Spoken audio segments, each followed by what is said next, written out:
Hi, everyone. Welcome to another Cat Chat Live. My name's Nancy Stevens. I coordinate parent and family communications here at the University of Kentucky. And I'm always glad to see you all, even though I can't see you. I'm glad to know that you're out there. And we've gotten some great feedback on this Cat Chat Live series. So I'm glad folks are finding it useful and that you're making time to tune in for these. So today's topic is Financing UK, Financing Life. And so in just a few minutes, you're going to get to meet some of my wonderful colleagues from a variety of offices around campus. They each have really useful slides, good information for you all. And I know many of you have questions about these topics. I'm going to ask you to hold your questions until all of the information has been shared. But we do want your questions. So use the Zoom Q&A feature after all the content has been presented. Use that to communicate with us, and we'll take as many questions as we can during our hour together today. You'll also be able to see the questions that others are asking. And if you have that same question, you can upvote it. You can click that thumbs up to indicate that you have that question as well. I will say that because we're talking about finances today, if you have anything that's very specific to your student or private to your family, we're going to make sure you have contact information so that you can reach out directly to each of these offices after the webinar. So we would encourage you to ask anything specific to your finances outside of the Q&A to follow up with each of those offices directly. My colleague I'm looking at the slide that says Cat Chat. My colleague Kate is going to be behind the scenes putting all of links in the chat, contact information, things that you need to know. So keep an eye on that for relevant information, and I appreciate Kate being behind the scenes doing that for all of these Cat Chat Live webinars. If you have questions about any other topic related to UK that, kind of beyond finances, don't forget that you can email parents@uky.edu and connect with the Office of Family and Civic Engagement. They'll make sure that you get the information you need about the university. And hopefully by now you figured out that we really like getting your feedback as a university. And so after today's webinar, you're going to see a survey link, and we hope you'll take just a few moments and let us know what you thought about today's webinar and what questions you still have that we can help answer. We're coming towards the end of our Cat Chat Live summer series. So next week's going to wrap us up, at least for the summer series. We hope that you'll make plans to join us on Monday. Our topic is Wildcat Wellness. And so my presenters will be our Associate Vice President for Student Wellbeing and our Clinical Director of University Health Service. So we'll be talking about all things physical and mental health. And then on Wednesday, our guest will be UK Police. Officer Michael Culver is going to be with us to share important information and take your questions. If you're planning to join us live for either one of those webinars, the registration links can be found in the Cat Chat family community.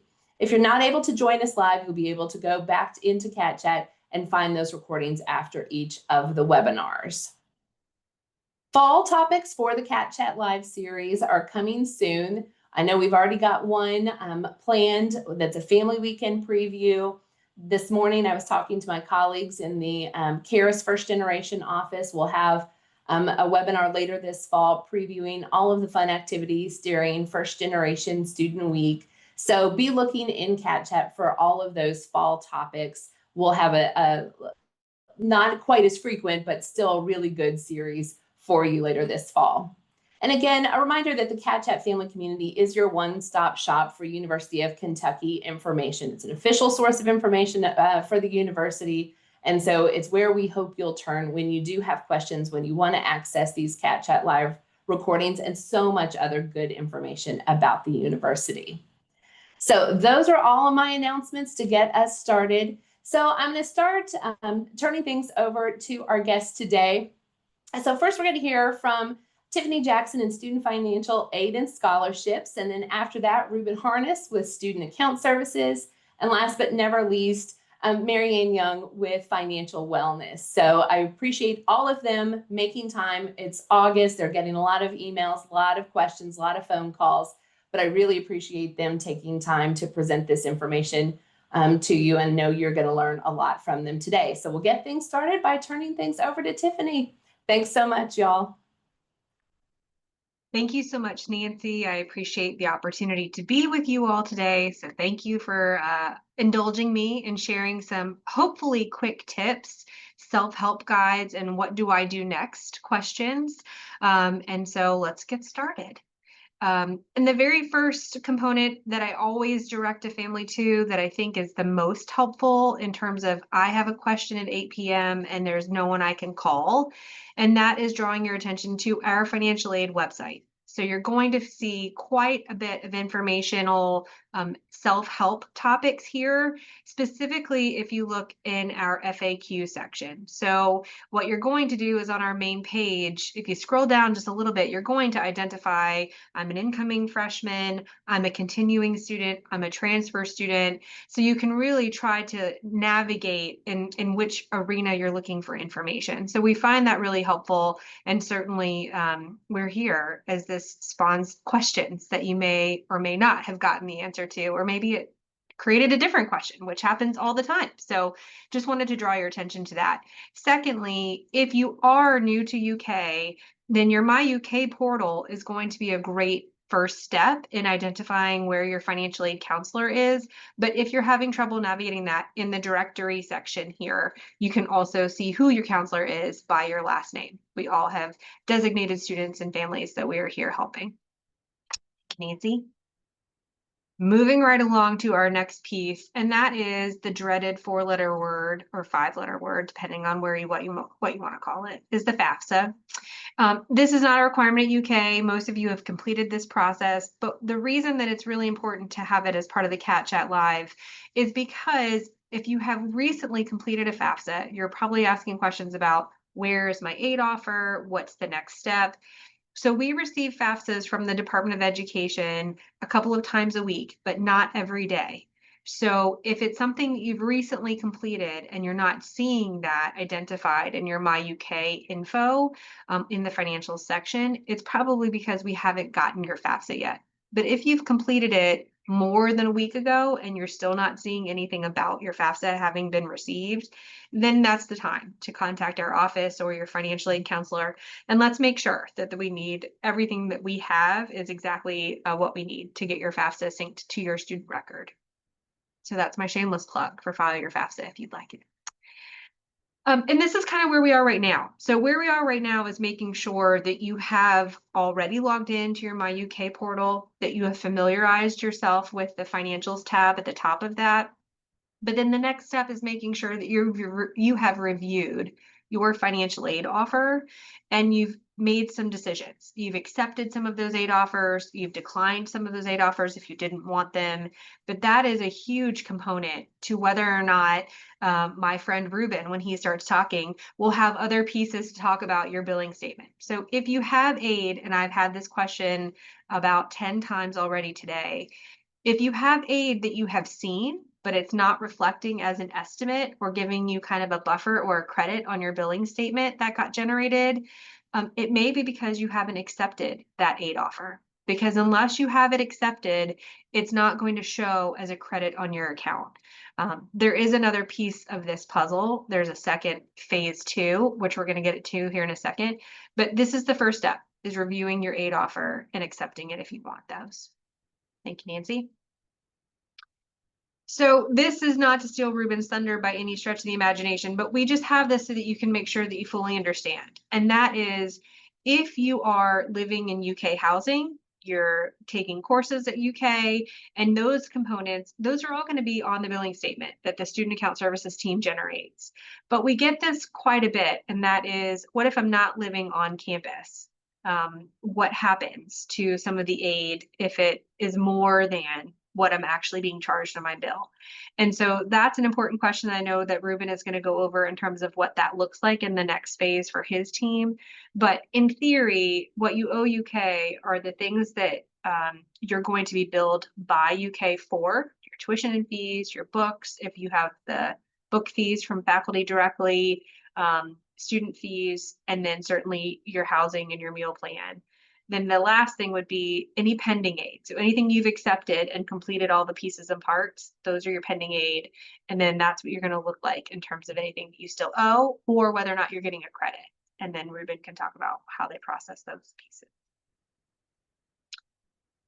I can't see the chat, but I'm envisioning the fact that there are questions out there about what I just shared. So we'll address those here in a little bit. But the second part of this is, and this is what we're fielding a lot right now in our team, is what happens if my financial aid doesn't cover my bill? What are my additional aid options? So if you would like a lot of information about the differences of these pieces, again, I draw your attention to our financial aid website because there's a lot of robust explanation to what these things are, but there are also going to be some really helpful tips on how to navigate these processes. The first thing is that Parent Plus loan.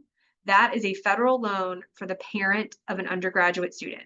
So there has to be a FAFSA on file for the student, and a parent then can apply for a parent loan directly from the studentaid.gov website. So that's something that is on our website if you would like some more information about that. The second is a private or alternative loan, depending on how old you are and how many years you went to school, or if this is new to you, you may have heard these as both the same thing. So an alternative loan and a private loan are synonymous. And we have a really nice comparison tool on our website under aid options in the loan section.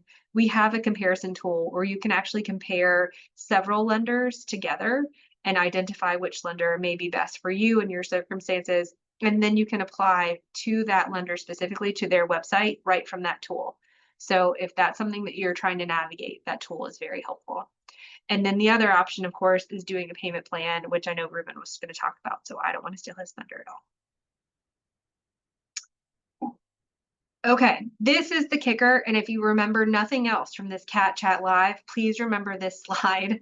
And that is, if you have accepted your federal student loans on your MyUK portal in your aid options, but you are not seeing them crediting your billing statement right now with an estimate, it means we probably don't have a completed master promissory note or your federal entrance counseling done. And those are things you do right on the FAFSA website, that studentaid.gov site.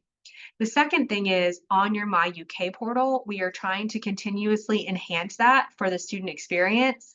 It's now going to show you a big check mark when we have received your master promissory note and done your entrance counseling. So two things can help you.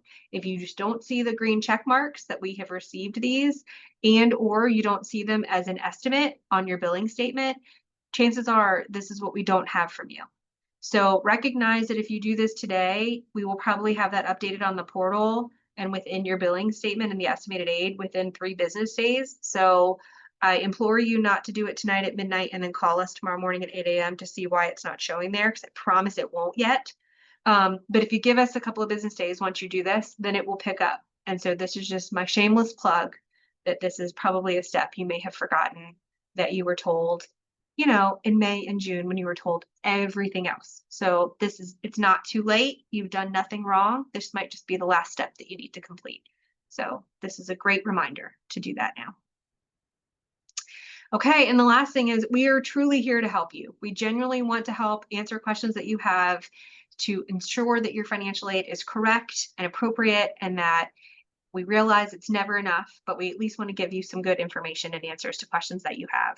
The second thing is just recognizing that in the month of August, our team takes about 1,000 phone calls a day. So patience is appreciated, recognizing that we're trying to make sure that everyone gets the time they deserve when they get through and get some questions answered. So if you have not already emailed your financial aid counselor or would like to try to give us a call so that we can connect, that is absolutely fine. And our team is taking phone calls and then scheduling appointments for folks as well. So even though you may not be able to schedule an appointment on our website, you absolutely can call in and ask for financial aid to schedule a financial aid counselor to schedule an appointment with you specifically. Thank you so much. Hope that was helpful.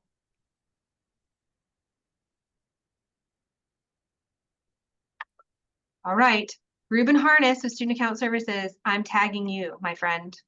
I'm ready. We talked about thunder so much, I feel like I should be a tornado here. So let's just roll it. Like she said, I am Ruben Harness from Student Account Services. So I'm going to go over a lot of information regarding billing questions, things like that, since I am from the billing office.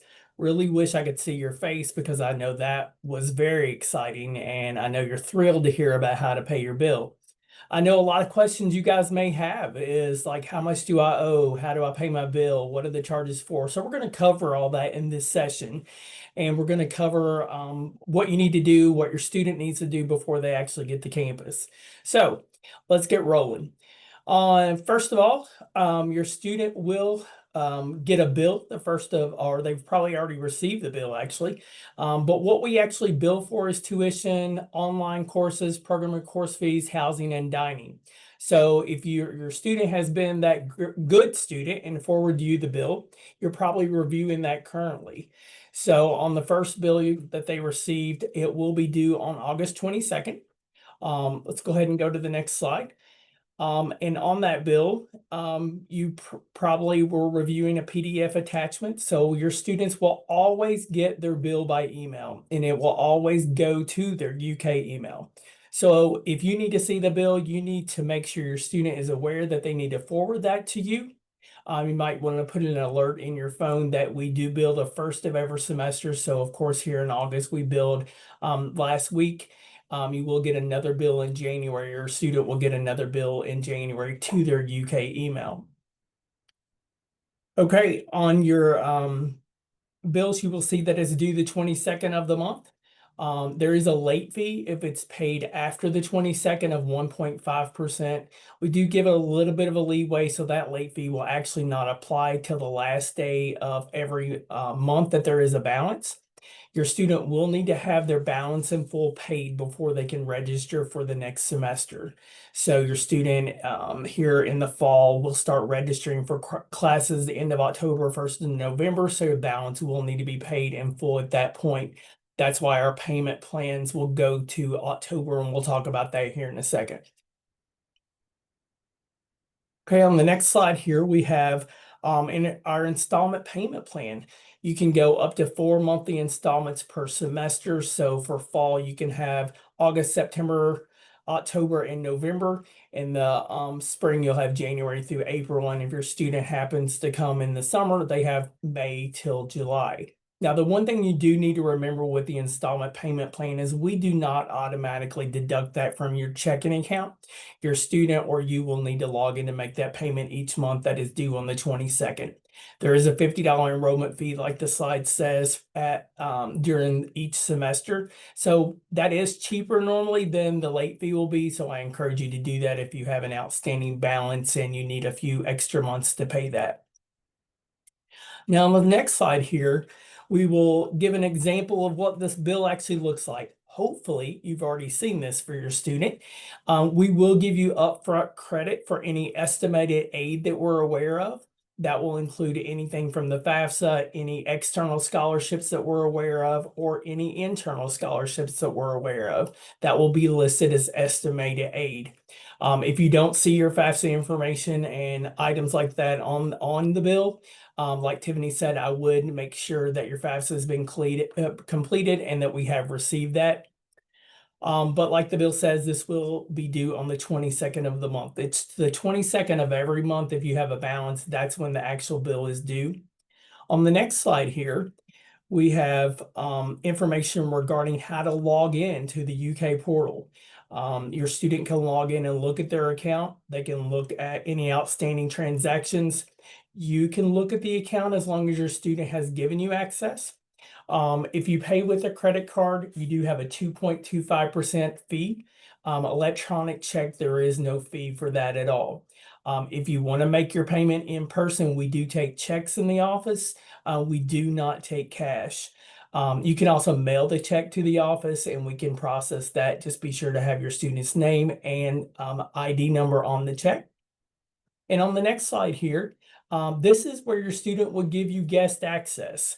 Now, guest access will include you seeing any balance they have on the account or any transactions if your student allows you to see all that. They will determine what you have access to, whether it's their balance, full transactions. They will also determine how long you have access to this. So my suggestion is you encourage your student to never expire this. That way you don't have to get new access every month. Also, give your students the comfort in knowing that you will not see their grades from this. You will only see their billing transactions from this. You will not have access to their grades. On the next slide, we have information on how you can contact me if you have any questions. This is our main phone number, so you can get anyone in our office at this phone number. But if you want to contact me directly, here is my email. I'm happy to assist you with any questions you may have. I've been in many roles in this office, so I kind of know what's going on as far as the billing process and payment plans and things like that. So I encourage you to give me a call or email me either way. So next, I think we have Mary Ann. Thank you. Thanks, Ruben. Hi, everybody. We've got quite a number of you on. It's great to be with you this afternoon. But my name is Mary Ann Young. I'm the Assistant Vice President for Financial Wellness here. Our Financial Wellness office houses a couple of things, including our Financial Wellness Center, UK Invests, our Basic Needs office, as well as our Big Blue Pantry. Today we're going to be kind of focusing on what our Financial Wellness Center offers and UK Invest. So a couple of the things that you can expect from the Financial Wellness Center, we offer peer coaching. And what that is a student can sit down with another student who is FinCert certified to just kind of walk through the basics of kind of the education side of finances. So it might be, hey, can you help me understand the different components and pieces and parts of a budget? Or can you help me understand how credit cards work? Those types of things. We know that sometimes, even though we have told our students 15 times one thing, when they hear it from a peer, that seems to be when that info sticks. So we offer kind of those peer coaching opportunities for students who just want to sit down and have somebody kind of navigate some of these new financial topics that they may be seeing for the first time. We also do campus outreach activities. We have a Financial Fall Festival that will be coming up in October, and I hope your students will join us. But we cover things like how to protect yourself from scams, and we call that scare away scams. We want to educate students on how to identify those things. Many of you have probably received a text about a toll that you owe in a state that you may have recently been to or not been to. But scammers are getting trickier. And so we want to make sure that we're helping students identify those things so that they don't get caught in sticky situations. We're also a great connection to campus resources. So if we're working through a budget with a student and they say, you know what, I would really like to have a little extra spending cash. I'm interested in a part-time on-campus job.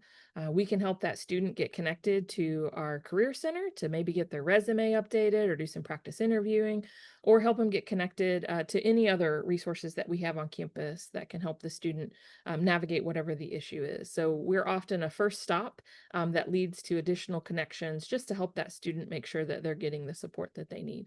And then lastly is our UK Invest program, and that's the opportunity for students to open a brokerage account with one of our partners. And then when they participate in a variety of different campus activities, they can earn money into that account. That is their money to keep and decide how they want to invest in their future. Many of your students are probably walking through and navigating signing up for that as they're going through the iPad process when they're registering for that. We have heard and seen that there may be a couple of glitches in the background with some of that technology. So if your student has run into any issues with getting that account open, please do not worry. We will be there at Tech Takeover and can help them walk through if they've run into any issues. And we'll also have representatives from Fidelity there. I know there's a lot of stuff that's happening here at the beginning, and we don't want that to be a stressful situation, but we have alerted our tech teams. So they are making sure they can figure out what's going on in the background and get that taken care of. So just wanted to pass that information along to you all. Next, just additionally, some of the topics that you can think about. There's a lot of financial things that come along with starting higher education. And so we really kind of focus on 3 areas. And so we want your student to thrive as a college student. So that might include some of these topics. These are often the topics that we see students come to us with at the beginning. They want to set goals. They want to think about where they're going financially as they kind of start into this phase of their life. We do a lot of budgeting in terms of how do I take this residual check that I've received and make sure that it lasts all the way to the end of the semester and then I'm making smart financial decisions. I'm not borrowing more money than what I need, but that also I have a plan in order to be able to afford the things that I need in a month. Just know that if life is lifing at any point in time for a student, we do house the basic needs office, and we're here to support students and getting them connected to various resources. And like I mentioned before, we're also a great stop or connection for students who are looking at employment options to kind of think about how they want to supplement any income that they have while they're here as a student. Lastly, we also like to talk about discounts for students. You'd be surprised at the number of students who miss out on discounts just because they don't ask, like, hey, do you give a student discount? And so if you didn't know, that is a great way to save a little here and there. And we're always wanting to help students save as much money as they possibly can. Next, we look at planning for future. So we're helping students think about now, how am I moving from one day to the next or from month to month? But ultimately, long term, what are we looking at? What are the goals that you have? Eventually, your student is going to receive that employment offer, which is going to be super exciting. But helping students understand what is the cost of living in the area where that offer is being made, because a salary offer in one state may look different than a salary offer in another state because of the cost of living in that particular area. And so just helping students understand that. Understanding the benefits that come along with that offer. It's not just about the salary number, but we want students to understand the full package of the offer that's being given to them. College loan repayment, helping them understand what that might look like, but then also thinking about other topics like investing and what that means for their future, as well as insurance and what insurance is and how it can be helpful. And then a couple additional resources that are available that I really want to make sure to highlight. We have a fantastic tool available to folks here at the University of Kentucky. It's called iGrad. This is a great space that you can go in and pretty much find any financial topic that might be sitting on your brain and walk through a really kind of quick overview of that topic and the different pieces and parts that you need to know. The reason that I really like this resource is that you can access it at any time. So I often think of my greatest questions at 11 o'clock at night. And I can hop on iGrad at 11 o'clock at night and I can hop in and learn about what do I need to know if I want to buy a car. And so it's a resource that's available to students. They can go back, they can check in on it. There is an opportunity budgeting tools in there. The topics often cover things that help you just for the different transitions that your student might be going through. If there's a financial aid term that maybe they're uncertain about what that means, that also is there. It's just a really great resource that is comprehensive and really takes the information and makes it easily accessible. So if your student has a question and it's 11 o'clock at night, or if you have a question, it's 11 o'clock at night, that iGrad tool is a fantastic resource that we have, and some of the different money management tools that they have in there, that budgeting tool is really great within that space. So that is our iGrad platform. Like all of the other offices represented here, we are here to help. We love working with students. We love working with families. We want to make sure that you're getting the information that you need. So our contact information is here. I think there's one more slide that has all of us on it. So if you didn't catch it earlier, that's there. But I'm going to kick it back over to Nancy. All right, thanks for all that good information. It's time to jump in with questions, and a number have already come in, so we'll take as many of them as we can in our remaining about half an hour together. So we'll start at the top in no particular order, and if this question speaks to one of you, we'll let you jump in because I don't always know kind of how it all works between which is a financial aid question, which is an account question, all that. All right, so Tim's asking, can you explain how the Kentucky National Guard ROTC scholarships get applied to the semester cost /bill? I know I saw another question in later on in the Q&A about GI Bill benefits. So who can help us with that one?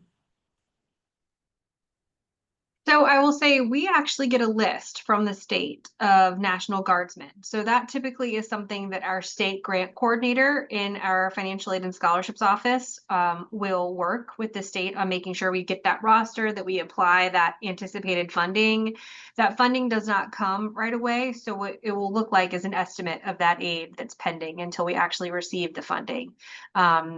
The second part of that question, which is a little bit different, is the veterans benefits and veterans tuition benefit from the VA. And that actually all gets handled by our Veterans Resource Center. So any veteran who needs to have their enrollment certification complete, and complete all of their chapter paperwork. That actually all goes through our Veterans Resource Center.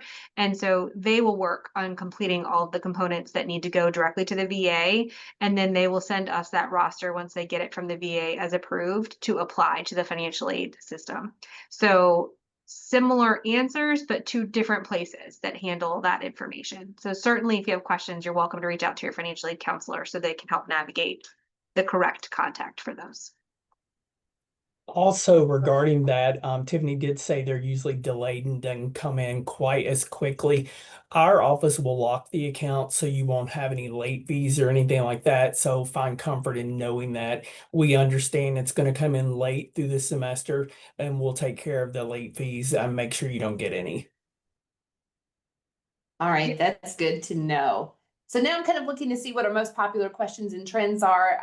One that has been upvoted quite a bit is asking about on the account statement, they're seeing book and materials fees. It says, are all book fees already included in my total fees from UK?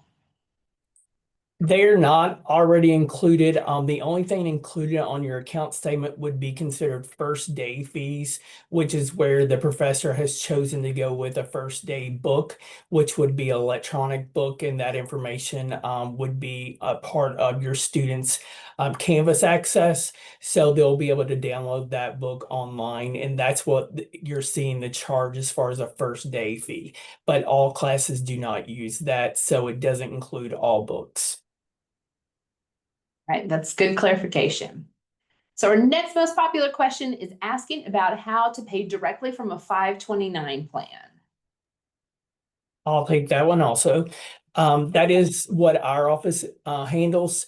You will upload a form or request the form through your 529. Some of those 529s pay electronically. Some of them send a paper check. We understand that sometimes it's not as quick as we would like for it to be. So we understand those will be coming eventually.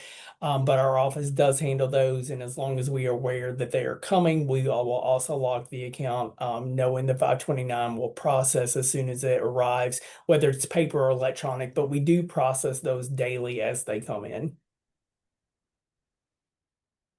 All right, I'm seeing several questions about UK Invest. Marianne, I know you mentioned the timeline of that. So I have several folks asking about should their student already be able to sign up? Then we also got some questions about is it required or optional and what some of the goals and outcomes are with UK Invest. So I know you love talking about UK Invest. So if you would speak a little bit more to that, there is interest in the Q&A. Absolutely. And thank you all for your questions on UK Invest. It is not a required program. It is an optional program. So no worries if your student does not wish to participate. It is a fantastic opportunity to build financial education capacity, but it is an optional program for our students. We have yet to send the official email that says, yes, you can go ahead and sign up. Everything is clear. Some students have been able to. Some students are going through their iPad sign up process and they're seeing, oh, I don't yet have that UK Invest account. So that's triggered them to start to sign up. So if your student has not done that, they are not missing anything. We are still checking everything on the background as we identify who our students are who are part of that program. So no worries if they run into any issues. If they've signed up for their iPad and they still have that as a red check, we will get them taken care of on Tech Takeover Day. So tell them not to worry. They haven't missed anything. We don't even have any activities that are going right now. But we've had some very eager students because it is such an exciting program who have either gone ahead and tried or they're wanting to go ahead and try. So hang tight. We're very excited to have them join us. But in terms of the goals of the program, what we're really trying to do is to help students build lifelong habits and to build education capacity to make good, smart decisions that help them take care of kind of those 4 core areas that we know really impact a student's success here at the university, but also their ability to live a life of meaning and purpose. So we're getting students involved in things like wellness activities and things that help them be lifelong learners and be successful within the classroom and the employability skill building space. Thinking about how they belong and become part of a community, and then also the financial literacy space. There is a fantastic overview of the program on the website, which is just ukinvest.uky.edu. So if you're wanting a little bit of a deeper dive, I could literally talk about this program for the next, what do we have left, 25 minutes, but I will spare you listening to me talk that long. But that's a great way to check it out. If you don't see what you're looking for on that, you can always reach out to us at ukinvest@uky.edu. We are happy to chat with folks and tell you about the program. We're seeing some wonderful success, and our students really enjoy participating in the program. All right. So our next most popular question gets a little bit back to, Ruben, what you were saying about books. So what I'm hearing you say is that anything that is already on the account statement are digital things that the instructor is definitely using. And then folks are asking about, the advice that they had gotten about maybe waiting until after the first day of classes to make sure that, any books they needed to purchase were the ones that instructor really wanted to use. So I think what I'm hearing you say, Ruben, is that both things are true. Those digital things that are on the account statement, the instructor has already decided to use those, and any like physical items, it might be a good idea to wait if folks want to. That's up to student preference, and buy those things after the first day of class. Ruben, does that sound accurate to you? Yes, and yes. And if the professor decides not to use the first day books at some point, like before this class starts, we will automatically remove that charge. But in most cases, it's going to stick. But I would suggest going to your class to make sure the professor has decided to use a physical book before you actually purchase. All right. So next question says, I accepted a federal direct unsubsidized loan and I changed my mind. How can I cancel this loan? The first semester disbursement is scheduled for August 15th. So that's a great question. And I'm going to put this in the large chat for the groups that you can see our loan adjustment request form. But the bigger part of that I think I want to clarify is that August 15th is when we start the disbursements of federal loans. It doesn't necessarily mean that all loans are coming in on that day. As you can imagine, at a large institution, this is a several day process so that we aren't crashing a system with that much volume. So please don't panic if your loans aren't dispersed on the 15th. That's just the day that we can begin dispersing. That's per Department of Education regulations. But I'm adding to the chat now where to find that on our website in terms of the loan adjustment request form that you can submit if you'd like to make that change. Okay, great. Our next question is, does the student need to tell their financial aid counselor if they have external scholarships coming directly to UK? The answer to that is also yes. Reason being is that most of those outside scholarships are from entities that are nonprofit or are going to add the fact that they are supporting educational efforts on their tax returns. So there has to be a closing of the loop, and that means that we have to make sure those outside scholarships are added to the financial aid offer that we have in the system. So we do have something in our appeals and forms section on our website called a declaration for additional resources form. I will also put that link here. But if you prefer to walk in that first week of class, first week of move-in, and bring us a physical check that you would like us to add, you can do that as well. But knowing ahead of time just makes it a little bit easier, and certainly then puts your mind at ease in the fact that you've given us a heads up that it's coming. All right. So Lisa says, if we've gotten the Parent Plus loan, they make the payment for us, correct? When will we hear from Parent Plus loan regarding payment on the loan? So a Parent Plus loan processes much like other federal loans for the student on the student's behalf. And depending on how that application was complete, there was a checkbox on that application that said, I would like any excess funding credited or refunded to the parent, or I would like any excess funding credited or refunded to the student. So however that application was completed with that answer is how we will process that in terms of financial aid. And then whether or not the student has direct deposit set up on their MyUK portal will also impact how Ruben and his team handle the refund component if there is one that's due to the student account. So hopefully that answered the question. And Tiffany, you said that the page, their website that compares outside lenders is on the financial aid website, right? So that's already in chat. Yes, there is a loan section under aid options, and there's a comparison tool within that private loan section of the loans tab. But I'd be happy to put that in the link as well.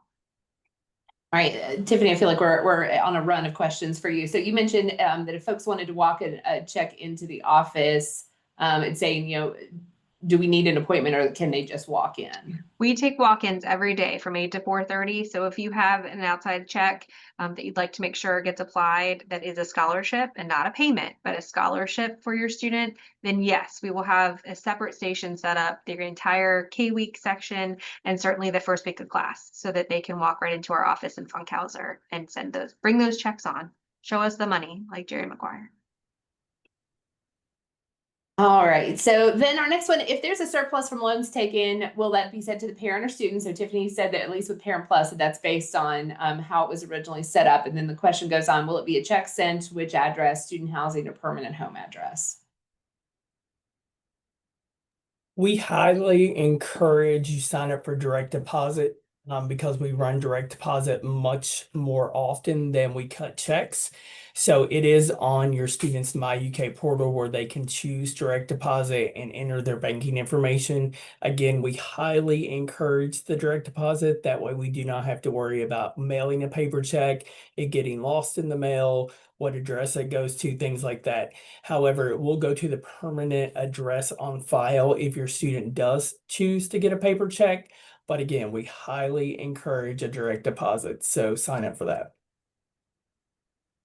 I'm so glad you mentioned that because as I'm going through all of our open questions right now, there were multiple questions about direct deposit and how refunds and overages and all that get dispersed. So that's good to know. All right, Marianne, earlier you mentioned student discounts. And so we've got a question asking if is there a place on a website, like a central spot that shows students where they might be able to get student discounts? There are some third-party sites, but what I actually recommend and what we share with students is to always ask, because those websites are really challenging to keep updated and it never hurts to ask. So part of what we talk with students about is when you go to order your food, you might say, hey, do you offer student discount? And the worst thing that they can say is no. But there are some third-party spaces that keep that up. We try to let students know about some of the big ones that they may see around campus. But what the best way is just to always ask because things change and new discounts become available. All right, I'm seeing a theme in some of our questions asking about scholarships or additional funding sources, grants, work study. Who would like to tackle some of those topics? I feel like all eyes are looking at me, so I'm going to tackle that. And I'll go ahead and say that's a robust question and that's a lot of different sources. But there are basically two resources that I would say are your starting spot. And the first one is going to be Scholarship Universe, which is a platform that we have at UK where not only our UK departments have scholarships that they award as applications available for students here, but you also have an opportunity then for outside scholarship known scholarships. They've been vetted out by the Scholarship Universe team. So in high school, you probably had a lot of counselors share things like College Board and those types of scholarship opportunities where you create a profile. Here at UK, we use Scholarship Universe. And so that's how we both get outside entities that offer scholarship information as well as our internal departmental and alumni scholarships. So if you don't already have a profile within Scholarship Universe, that is absolutely something that you should do. The second part of that is if there's some sort of change, if the FAFSA for 2025 is depicting information that is very different for you and your family right now and as of today, things change, and that 2025 FAFSA is based on 2023 tax information. So if something has changed and financial scenarios are different, then that's definitely something you want to reach out to your financial aid counselor about so that they can walk through what options exist and resources that are available for things like that. All right, Marianne, this next one's for you. I'm seeing a few different folks asking if students already have a Fidelity account, can they merge it with their UK Invest account? So they do have to open up a new account because it's going to be specifically linked and verified to be a UK student, and that's what creates the pathway for us to be able to send money. However, we are now on the flagship Fidelity app. So if a student already has another account, when they log into that flagship app, they'll see the account that they previously had, and then they'll see the account that they have for UK Invest. And so they'll be able to see all of their accounts in one place that they have with Fidelity. And then money can move between those accounts through the app. So that is one of the things that the flagship app allows to happen, is for you to kind of see everything. One of the new features that I particularly enjoy about the flagship app is that you can name the account. So previously it was kind of a combination of letters and numbers, and it might be hard to identify, well, which one is the one that I'm receiving my UK Invest money, and which one is the one maybe that I've been doing on my own. And so the student can actually go in and name that account UK Invest. I name my accounts like I give them human names. And if they're doing really well, it goes by like the nickname. So I named one after my grandmother, Rita. And if it's not doing well, then it gets the full name, like Rita Griffith Neff. Let's get it together. We're going to need you to bump it up here. And so the students can name them whatever they want if they want to be able to keep track between the accounts. So hopefully they have fun thinking of a fun name for their account. That's funny, Marian. I love that. All right, we've got a couple of questions asking about how any of this differs specifically for international students. So maybe anything in terms of paying the bill or any of that. So who can speak to our international students' financial needs? So I would say for international students, obviously the FAFSA, the Federal Application for Federal Student Aid, is not one of those pieces that's going to be applicable. However, a scholarship universe profile is important because you might be connected then with opportunities and resources that are specific for international students. The other part of that is that the international student process has an I-20 connected to that. And so the International Student Center works really closely with our international student applicants to walk through those financing options and payment scenarios. So certainly if you have questions, typically those are a tag team between the financial aid counselor as well as the International Resource Center for Students. That's helpful, Tiffany. Thanks.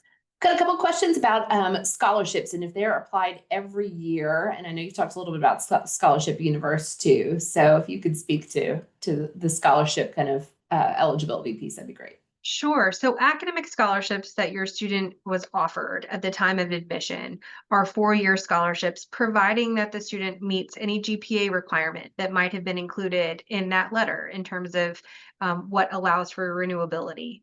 There are other scholarships that are offered from the institution that maybe are just for one academic year at a time, but a merit scholarship or a Parker scholarship, provided that GPA is met, is renewable for 4 years.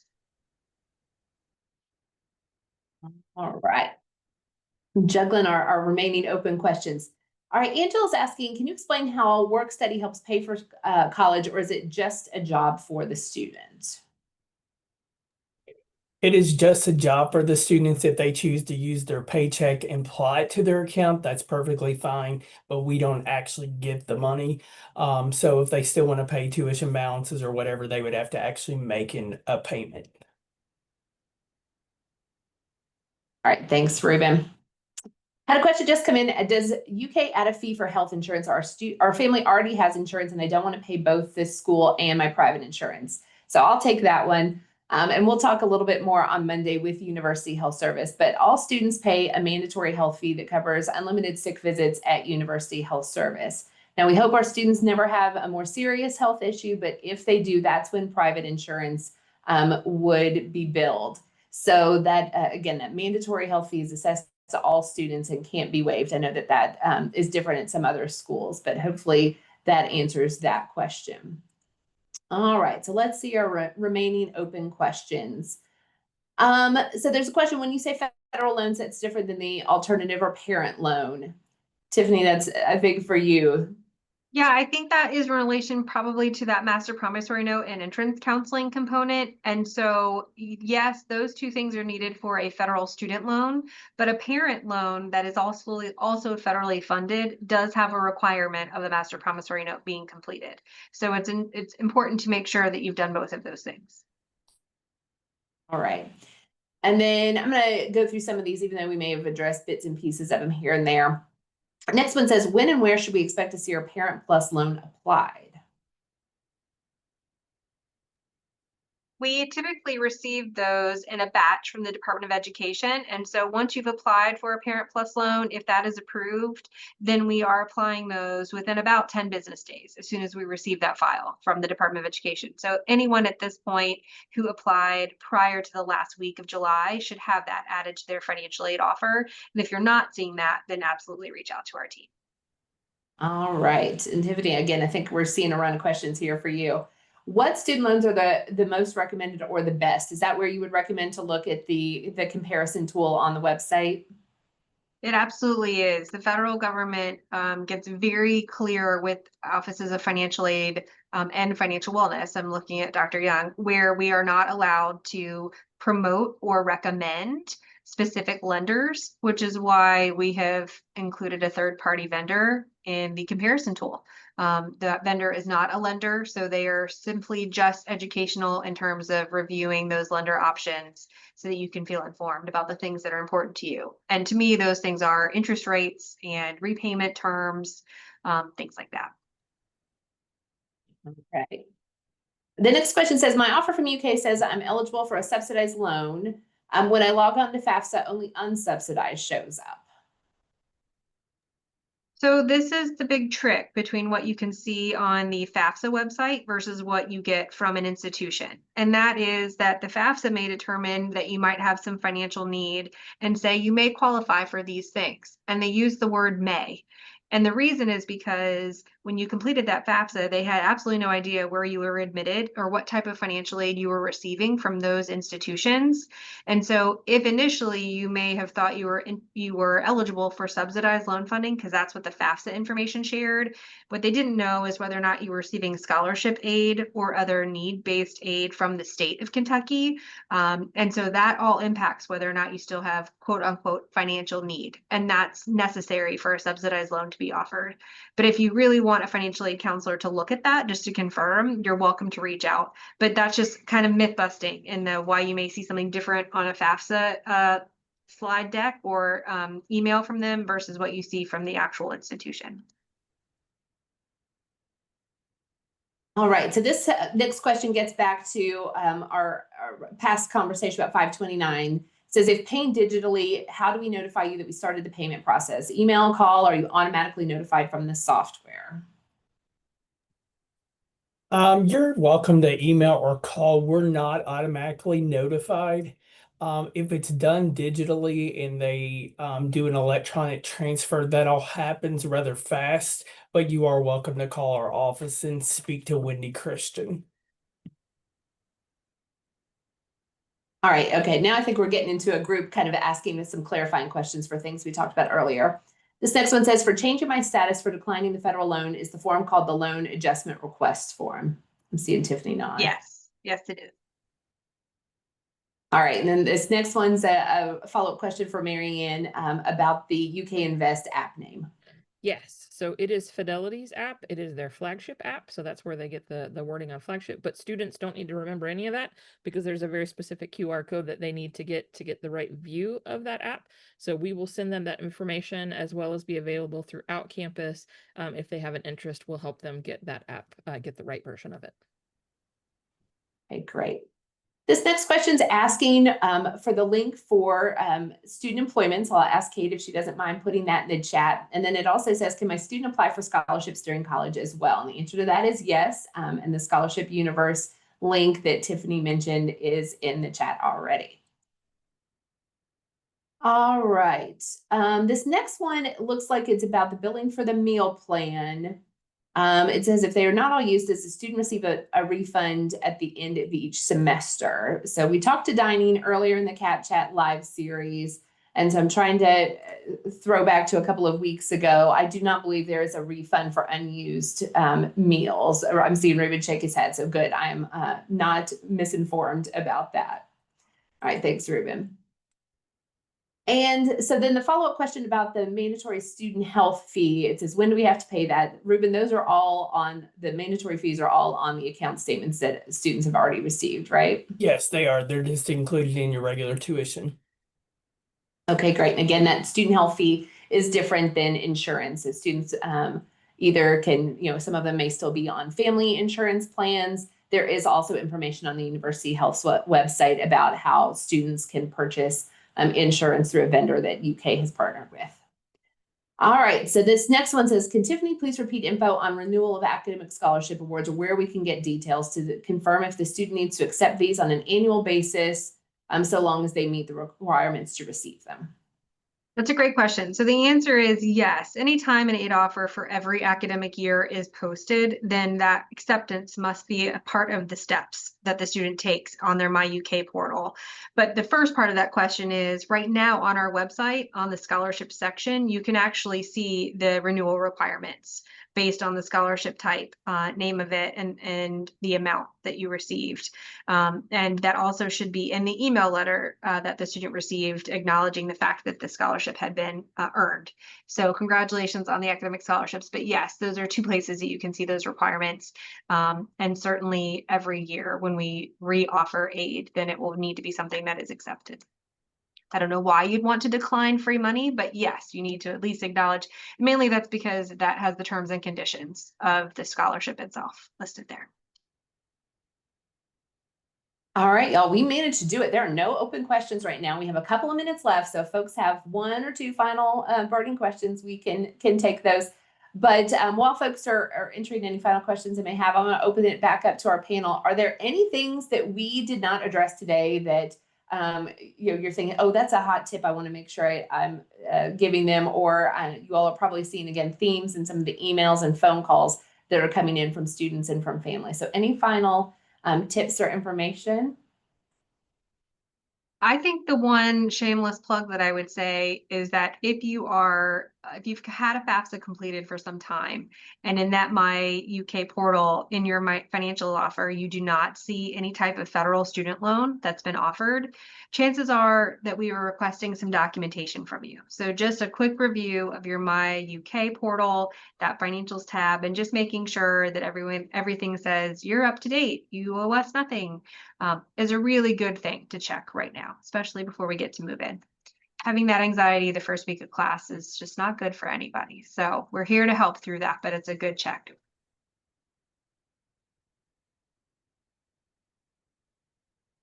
Marianne, anything you'd add?